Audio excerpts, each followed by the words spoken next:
Qu'attendent Xi Jinping et Kim Jong-un de cette rencontre? Oui, alors on va commencer par le président chinois, Xi Jinping, en se rendant à Pyongyang. En fait, il vient rappeler qu'il est un acteur incontournable pour toute résolution de la crise coréenne. Xi Jinping n'a pas choisi son timing au hasard. Il rencontre le dirigeant nord-coréen Kim Jong-un une semaine seulement avant le sommet du G20 à Osaka, sommet pendant lequel il devrait rencontrer le président américain Donald Trump.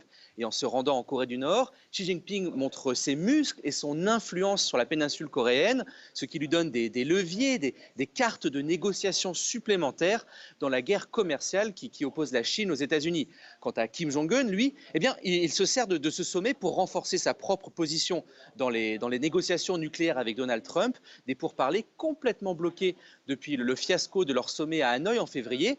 En affichant la solidité de son alliance avec la Chine, Kim Jong-un espère forcer les États-Unis à faire des compromis sur la question nucléaire. Et puis, il espère aussi obtenir le soutien de Pékin sur la question des sanctions. Et on peut rappeler que la Chine, au Conseil de sécurité de l'ONU, vient tout juste de s'opposer à une demande américaine d'interdiction complète des livraisons de pétrole au nord.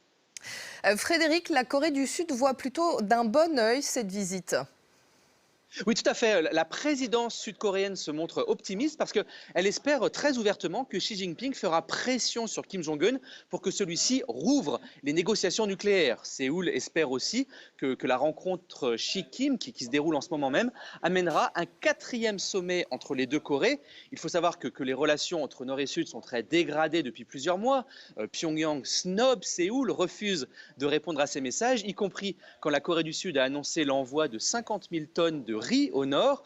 Le président sud-coréen Moon Jae-in a désespérément besoin de débloquer la situation, de relancer le processus de paix et de réconciliation avec Pyongyang.